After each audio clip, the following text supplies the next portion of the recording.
গত সপ্তাহের মাঝামাঝি সময়ে ভারতীয় পররাষ্ট্র মন্ত্রণালয় জানিয়েছিল, নিরাপত্তা বিবেচনায় বাংলাদেশে নিযুক্ত নিজ দেশের কূটনীতিকদের পরিবারকে ফিরিয়ে নেবে দিল্লি।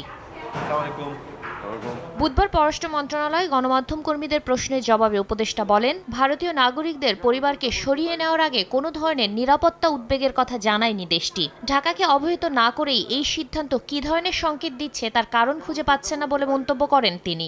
শঙ্কা নেই, আর সংকেত যে কি আমি ঠিক বুঝতে পারছি। তারা তাদের কর্মচারীদের পরিবারকে চলে যেতে বলতেই পারেন যে কোনো সময়।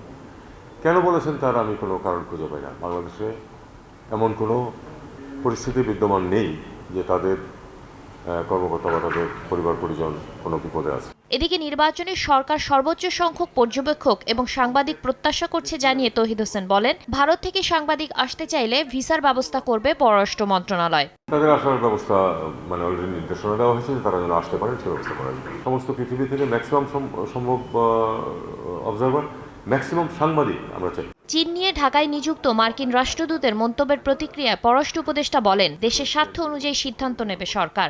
আমরা এটা দেখলাম এবং আমরা আমাদের স্বার্থ অনুযায়ী সিদ্ধান্ত নেব এবং কাজ করব। এছাড়া চীনের সহায়তায় সামরিক ড্রোন কারখানা স্থাপন চুক্তির বিষয়ে তিনি বলেন, দেশের স্বার্থে যে কোনো দেশের সহায়তা নিতে পারে ঢাকা। ফ্যাক্টরি ইন্ডাস্ট্রি কিছু করার চেষ্টা করে, চিন্তা করে বা সেট আপ করে অন্য একটা দেশের সহযোগিতায়, সেটা বাংলাদেশ তার নিজের স্বার্থে নিজের সিদ্ধান্ত নিয়ে করবে।